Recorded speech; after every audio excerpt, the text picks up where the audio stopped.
बंधुओं का हार्दिक स्वागत, जोहार। आगामी 18 दिसंबर को गौतम अडानी प्रकरण को लेकर जो गौतम अडानी और उनके साथियों पर अमेरिकी न्याय विभाग द्वारा लगाए गए आरोपों के भ्रष्टाचार, धोखाधड़ी, जालसाजी का पर्दाफाश हुआ है और मणिपुर में जो लगातार हिंसा की घटनाएं हो रही हैं, गोलीबारी हो रही है, कर्फ्यू, व्यापक अराजकता जो फैली हुई है, इसके विरोध में अखिल भारतीय कांग्रेस कमेटी के निर्देश पर हम लोग राजभवन मार्च करने वाले हैं और उसकी तैयारी पूरी हो गई है। हम लोग सभी प्रदेश के पदाधिकारी, जिलाध्यक्ष, हमारे मोर्चा संगठन, विभाग प्रकोष्ठ और सभी माननीय विधायक, सांसद को इसकी सूचना हम लोगों ने दे दी है और 18 तारीख को कांग्रेस भवन और शहीद स्मारक के स्थल से राजभवन मार्च होगा, जिसमें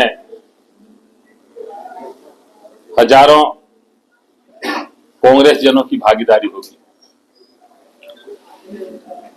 साथ ही साथ 26 तारीख को हमारे राष्ट्रपिता महात्मा गांधी के अध्यक्षता का शताब्दी समारोह 100 साल पूरा होने पर कर्नाटक के बेलगांव में आयोजित है, जिसमें महात्मा गांधी के विरासत, उनके विभिन्न अफ्रीका, चंपारण, दांडी मार्च, सवैया आंदोलन, क्विट इंडिया मूवमेंट जैसे तमाम प्रसंगों पर चर्चाएं, परिचर्चाएं होंगी और दूसरे दिन 27 तारीख को बेलगांव में ही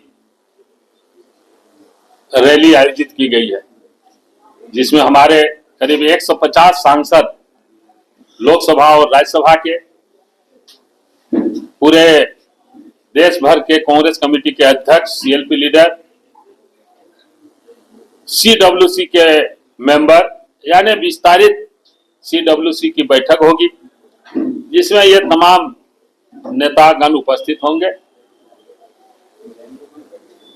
इस शताब्दी समारोह के अवसर पर साथ ही साथ 28 दिसंबर को कांग्रेस का स्थापना दिवस मनाया जाएगा। कांग्रेस, देश की आजादी में कांग्रेस का योगदान, देश के निर्माण में कांग्रेस का योगदान, ये सारे उपलब्धियों की चर्चा होगी और उस पर हमारे कांग्रेस भवन में भी महात्मा गांधी 26 तारीख के पहले उनके विभिन्न प्रसंग के चित्र लगाए जाएंगे। और आज सभी जानते हैं कि पूरा देश दो विचारधाराओं में विभक्त है, एक गांधीवाद और दूसरा गोडसे। हम सभी गांधीवाद के पुजारी हैं। गांधी जी ने कहा था, there are two lungs in my heart, सत्य और अहिंसा मेरे दो फेफड़े के समान हैं। उन दोनों के बिना मैं जीवित नहीं रह सकता।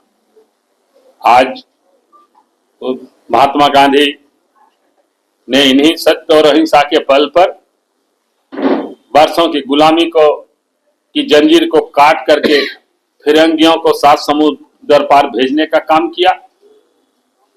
ये सारे चीजों को हम लोग बताने का काम करेंगे और इसी को लेकर आप लोगों से आज मिलने का अवसर मिला। बहुत बहुत धन्यवाद। बोरिया रोड स्थित गीतांजलि बैंक्वेट हॉल पर 11:30 बजे से आभार समागम कार्यक्रम आयोजित है। इसमें क्या होगा? हमारे प्रखंड के सम्मानित अध्यक्ष, मंडल के अध्यक्ष, हमारे डेलीगेट्स, एआईसीसी के मेंबर, सभी कांग्रेस जन वहां उपस्थित होंगे और गत विधानसभा चुनाव में कांग्रेस की जीत में कार्यकर्ताओं की भूमिका, उन लोगों ने जो मेहनत किया और सफलता मिली और सरकार बनी, इसके लिए उन लोगों के प्रति आभार व्यक्त किया जाएगा। आप लोगों को मालूम ही होगा कि हम लोग चुनाव के पहले लाल गुटवा में सभी प्रखंड अध्यक्ष, मंडल अध्यक्ष, एआईसीसी मेंबर, तमाम लोगों की बैठक बुलाए हुए थे और चुनाव के लिए लोगों को दिशा निर्देश से लेकर हमारे प्रदेश के जो प्रभारी हैं, एआईसीसी के मेंबर हैं, माननीय श्री गुलाम मोहम्मद साहब और दूसरे नेताओं ने टिप्स दिए थे चुनाव जीतने के लिए। तो हम लोग उन कार्यकर्ताओं के प्रति आभार व्यक्त करेंगे। अच्छा जी, लाठीचार्ज हुआ है छात्रों? देखिए, हमारी सरकार युवाओं और छात्रों के लिए बराबर चिंतित रहती है और माननीय मुख्यमंत्री द्वारा सीबीआई जांच करने की भी बात कही गई है, सीआईडी जांच करने की भी बात कही गई है। और ऐसी परिस्थिति में छात्रों को ज्यादा उग्र होने की जरूरत नहीं है। एक और हमारे युवा छात्र बेरोजगार हैं, सरकार उनको रोजगार देना चाहती है, उनको नौकरी देना चाह रही है। तो ऐसी परिस्थिति में बात से बात बनती है, आपस में वार्ता के माध्यम से सारी चीजों को सुलझाया जा सकता है। लेकिन हमारी सरकार कटिबद्ध है रोजगार देने के लिए। जो बेरोजगार हैं, ये योग्य हैं और माननीय मुख्यमंत्री और हमारी सरकार भी इसमें बहुत ही संवेदनशील है। हमारी सरकार ने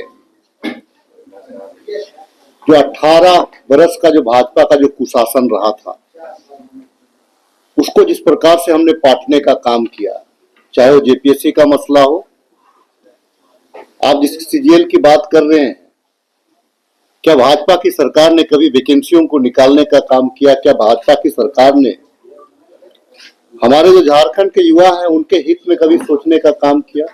जितनी भी नौकरियां हमारी रही, तमाम की तमाम नौकरियां आज कोर्ट में लंबित पड़ी हुई नजर आती हैं, जो पुराने जो रहे हैं या विवाद में पड़े हैं। माननीय मुख्यमंत्री जी ने स्पष्ट रूप से कहा, अगर आपको लग रहा है कि कदाचार हुआ है, सिर्फ व्हाट्सएप से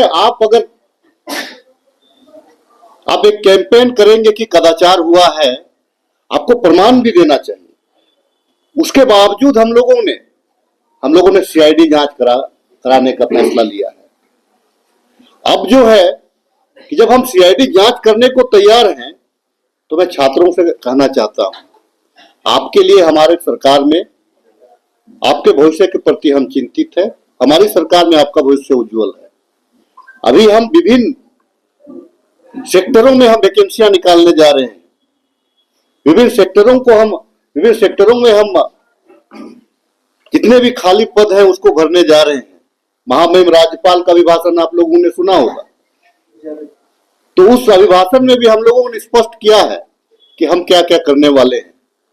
लेकिन मैं छात्रों से आग्रह करना चाहूंगा, आप हमारे बच्चे हैं, आपके भविष्य की हमको चिंता है। भाजपा के लोग सिर्फ दिग्भ्रमित करने में लगे हुए हैं और उनको बहुत सारे ऐसे भी छात्र हैं जो भाजपा के कार्यकर्ता भी बनना चाह रहे हैं। मैं आग्रह करना चाहूंगा कि भविष्य आपका सुरक्षित है आप नौकरी की ओर ध्यान दें, हम आपको नौकरी देने के लिए तैयार हैं। ये सीबीआई जांच से क्यों बढ़ रही है सरकार? अच्छा, हमको अपनी अपनी एजेंसी पे आपको भरोसा नहीं है क्या? आपको अपना चैनल पे भरोसा नहीं है क्या? हमको हमारी हमारी एजेंसी पे हमको भरोसा है। इस विषय पे एक बात सिर्फ कहना चाहेंगे आपके माध्यम से, एक और इसी पे एक सवाल और है दादा कि आप बोल रहे हैं कि शांतिपूर्ण ढंग से वो आंदोलन कर रहे थे, फिर भी उनको पिटाया। अच्छा, एक चीज मुझे बताइए आप, ये कानून में ही लिखा हुआ है कि आप एनएच को जाम नहीं कर सकते। एनएच को आप जाम नहीं कर सकते हैं। कोई सरकारी संस्थानों पे आप शांतिपूर्ण तरीका से, गांधी जी बापू जी हमारे हैं, आप वहाँ मीडिया पे आपको अगर फोकस होना है तो आप वहां पे आप बात कर सकते हैं। आप ये जोर जबरदस्ती या हठधर्मिता वाली जो बात है, और आप क्या कर रहे हैं? सरकार को झुकाना चाह रहे हैं क्या? सरकार तो आपके हित के लिए कर रही है। मैंने तो स्पष्ट रूप से कई एक जगह पे कहा कि 2-2 दिन का नेट बंद था, आप लोगों ने हमारे खिलाफ में ना जाने क्या क्या प्रचार प्रसार किया। किस लिए? कि हम पारदर्शिता के साथ में रिजल्ट को देना चाह रहे थे। राजेश जी, SIT जांच का क्या हुआ? राजेश जी, SIT जांच का क्या हुआ? SIT जो जांच गठित देखिए चंपाई दा जो है, उनका क्या प्लानिंग था, वो तो अभी भाजपा में है, ठीक है, भाजपा में है। उनका खेमा में जा करके उनको जरूर पूछ लीजिएगा, लेकिन हम CID जांच करवा रहे हैं, दूध का दूध और पानी का पानी। इसमें एक चीज कहीं अलग अलग तरीके से बातें आती हैं, मगर जानकारी नहीं है सचमुच में कि कितना उसमें सच्चाई है। मगर जो हमारे नौजवान, उनको दिग्भ्रमित नहीं होना चाहिए। सरकार काम करिए, कहीं अन्याय हो रहा है तो निश्चित रूप से जांच करके उस अन्याय का पर्दाफाश करना चाहिए, और हम लोग कोशिश करेंगे कि नौजवानों को रोजगार मिले, न्याय मिले। सवाल परीक्षा के दिन से ही उठ रहे हैं। छात्रों ने परीक्षा दी थी, उसी दिन से ये सवाल उठाया। नहीं, देखिए, कदाचार का जिस दिन हमको याद है कि जब एग्जाम हुआ तो पूरा, अभी आपका व्हाट्सएप बनता, मीन्स आपका नेट पूरा बंद था, और 2 दिन तक बंद था। और 2 दिन बनने के बाद हम लोग भी थे कि सच्चे थे, कहीं ना कहीं कुछ बातें होंगी, मगर कुछ ना कुछ, जो मैंने कहा कि जो कुछ ट्रेनिंग सेंटर वाले लोग हैं, जो बच्चों को ट्रेनिंग देते हैं, उन सबका भी कुछ ना कुछ कहीं ना कहीं हमको लगता है कहीं हाथ ना हो। इसलिए मैंने कहा जांच होनी चाहिए, जांच होने देना चाहिए, और कोशिश होना चाहिए कि कोई भी गड़बड़ी ना हो किसी चुनाव में। अभी आने वाले और भी नौकरियां होंगी, और भी एग्जाम होगा, तो प्रयास अभी से करना चाहिए कि ऐसी कोई गड़बड़ियां ना हो। और हम लोग, सरकार, सब लोग चाहते हैं कि ऐसा नहीं कि मेरा बच्चा, आपका बच्चा, इसका बच्चा आ जाए। हम लोग चाहते हैं कि सब बच्चों को बराबर का मौका मिले, और इसलिए उसके लिए एकदम राफ साफ हमको लगता है कि सिस्टम होना चाहिए, और जो इसका प्रयास सरकार कर सकती है। धन्यवाद।